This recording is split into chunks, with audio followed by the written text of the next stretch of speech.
My husband tried to use my credit card for a trip with his sister, so I gave them a taste of what I was thinking. I'm going on a trip with my sister using your credit card. These words echoed in my ears, and I couldn't help but think back over the past few weeks. Scott, my husband, had been acting strangely for some time, sneaking around and having late-night conversations with his sister Hillary. It was obvious they were up to something. I had my suspicions and I was right, but I had a plan of my own, one they weren't ready for. "What do you mean by using my car?" I asked, feigning surprise. "Oh, Megan, don't act clueless," Scott said, a smirk audible in his voice. "I've been planning this trip with Hillary for a long time, and we decided to use my car," he said.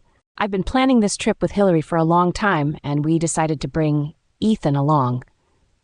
"You're always so full of yourself, and it's time you learned your place." He laughed, obviously thinking he had the upper hand. Little did he know, I'd already replaced my bank card with an old gym membership card. I'd been expecting this for too long. I'd put up with his A&E and his sister's shameless demands for money and the way they treated me like an outsider in my own home. I decided it was time to take my life back.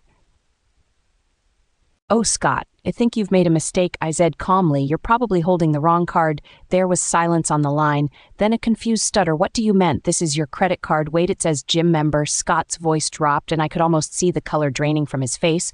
"Oh, you didn't notice? I guess you drove all the way to New York without even checking it's my old membership card? How thoughtful of you to bring it along," I replied, my voice laced with sarcasm. "Good luck on your trip, Scott." And with that, I hung up. The truth was, I'd been planning my retaliation for weeks. It was clear Scott and Hillary were up to something far worse than just taking a trip. The late-night whispers, the constant plotting. I knew they were trying to rob me of everything I'd worked so hard for. But I wasn't going to let that happen. I called Ethan, Hillary's husband, to fill him in. He was just as fed up with Hillary's behavior as I was with Scott's. Together, we gathered the evidence we needed: promissory notes, bank statements, even audio recordings of their threats and scheming. The final nail in the coffin was Ethan's discovery of travel brochures hidden in Hillary's drawer. "Let's do this together," Ethan said, his voice determined. "They've taken advantage of us for too long." The day after Scott left, I packed my bags and moved out. I filed for divorce using the mountains of evidence we'd collected. Ethan did the same when Scott and Hillary returned, thinking they could bully me into submission. I was ready for them when they stormed into the house. Inside the house, they found Ethan and me waiting, accompanied by our lawyer. The smug expressions on their faces quickly vanished when they saw the pile of legal documents waiting for them. "Wait, what's this?" Scott stammered, his eyes darting from the lawyer to the papers. "Divorce settlement." "Yes, Scott," I said, my voice steady. "You underestimated me the last time. You and your sister thought you could take everything from me, but it turns out you're the ones who are going to lose everything." Hillary tried to argue, but Ethan had intervened enough. "Hillary, you've taken advantage of everyone around you, and now it's time to face the consequences." Scott, still in shock, tried to grab the documents from the lawyer, but they were only copies. The originals were safely tucked away, ready for court if necessary. There was nothing they could do. They were trapped by their own actions. After they left, defeated and humiliated, I finally felt a sense of peace wash over me. It was over. The years of manipulation, deceit, and disrespect had come to an end. I was free, Ethan, and I shared a quiet dinner that night, reflecting on everything we'd been through. As for Scott and Hillary, they were left to deal with the fallout of their own greed and arrogance. I moved into a new apartment, focused on my career, and soon after was promoted to department head, a goal I had worked tirelessly towards.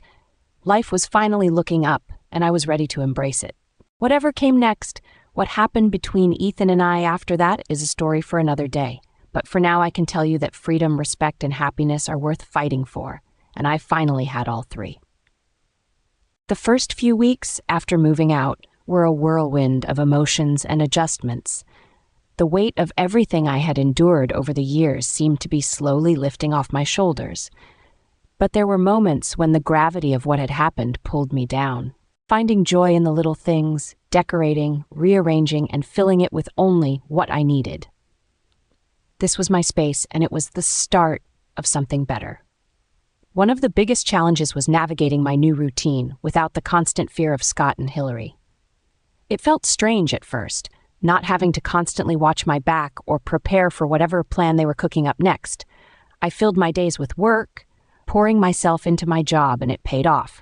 My promotion to head of department came sooner than I had expected. My hard work had finally been recognized. And the validation felt incredible. But Scott and Hillary weren't ready to let go so easily. The messages started to pour in, first from Scott, then from Hillary. Scott's messages ranged from desperate apologies to thinly veiled threats. He accused me of ruining his life, of betraying him. He begged for a second chance, promising he had changed, but I knew better. He hadn't changed, and he never would. I blocked their numbers, but that didn't stop them. They started using different numbers, creating new accounts to reach me online. It was exhausting, but I refused to let them drag me down again. I documented everything, every message, every call, and passed it on to my lawyer. If they wanted a fight, I was ready. Ethan was going through a similar ordeal with Hillary. We stayed in touch, offering each other support when things got tough.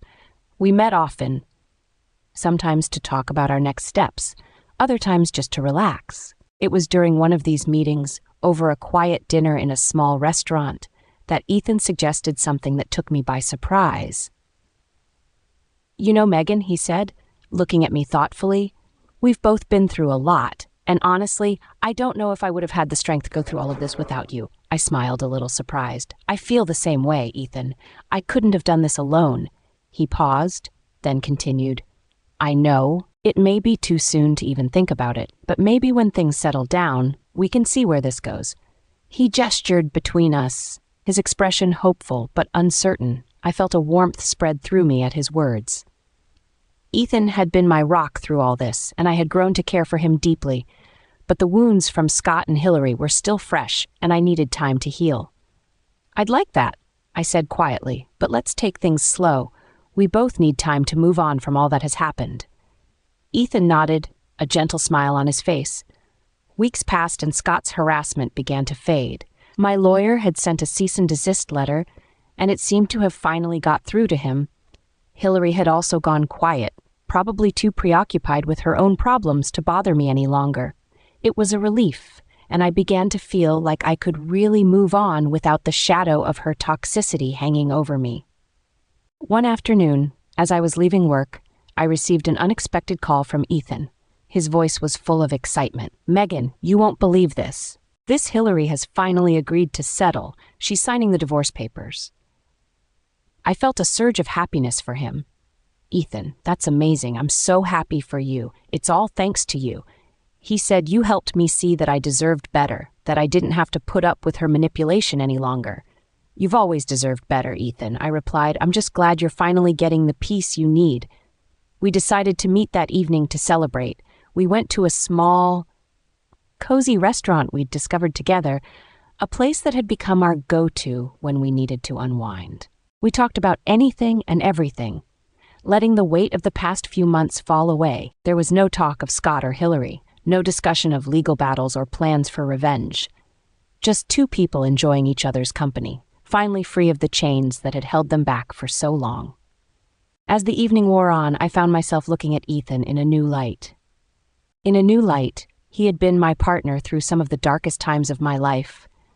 And now, as I watched him laugh at something the waiter said, I realized that I wanted him to be a part of the brighter times too.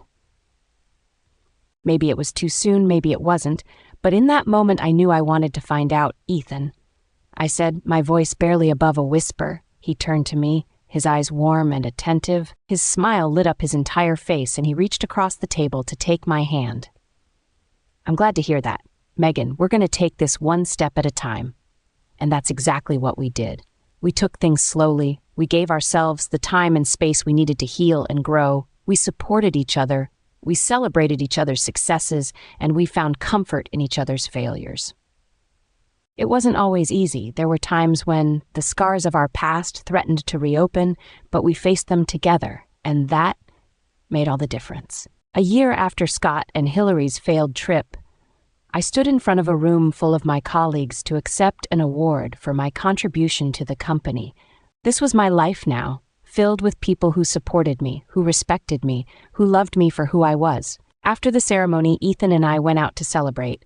We walked along the river, the lights of the city reflecting off the water, and I felt a sense of accomplishment. I had fought for my freedom, for my happiness, and I had won, and now I was finally ready to let go of the past and embrace the future. "Thank you for being here, Ethan," I said, leaning into him as we walked. "I don't know what I would have done without you." "You don't have to thank me, Megan. We're a team, remember?" I looked up at him, my heart swelling with gratitude and love. "Yes, we are." And as we walked together, I knew that whatever challenges lay ahead, I wouldn't face them alone. I had found my strength, my freedom, and my happiness. I had found my strength, my freedom, and my happiness, and for the first time in a long time, I was truly at peace. What happened next between Ethan and I? Well, that's a story for another day. But for now, I can tell you that love, trust, and true partnership are worth fighting for. And I finally had all three.